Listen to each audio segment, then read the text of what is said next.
আমরা ছোট দেশ এটা বলে না। দেখুন সিঙ্গাপুর একসময় লি কুয়ান ছিলেন, খুব ছোট একটা দেশ, এটা যোগ্যতার বিষয়। মালদ্বীপে মৈত্রী আছেন, খুব ছোট একটা দেশ, কেন আমরা তাদের নাম বারবার দিচ্ছি?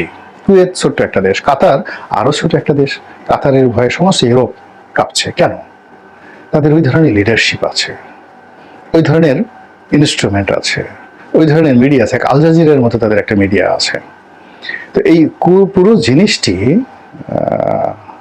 না করে যদি এভাবে সম্মেলন করা হয়, একটা দুটো তিনটা ডজন এভরিডে করা হয়, পরিস্থিতির উন্নয়ন হবে না, শুধু খেলাধুলা হবে। আর আমরা জনগণ শুধু প্রতারিত হতেই থাকবো। প্রিয় দেশবাসী, আপনারা যে যেখান থেকে ভিডিওটি শুরু থেকে শেষ পর্যন্ত দেখেছেন আপনাদেরকে অসংখ্য ধন্যবাদ জানাই। আর যারা এই ধরনের নিউজ লাইভ দেখতে ভালোবাসেন তারা অবশ্যই ইউটিউব চ্যানেলটি সাবস্ক্রাইব করে রাখবেন আর এই ভিডিওটি শেয়ার করে অপর ভাইকে দেখার সুযোগ করে দেবেন। তাহলে সবাই ভালো থাকবেন, সুস্থ থাকবেন, দেখা হবে পরবর্তী কোনো দেশের আপডেট খবর অথবা নিউজ নিয়ে। আসসালামু আলাইকুম।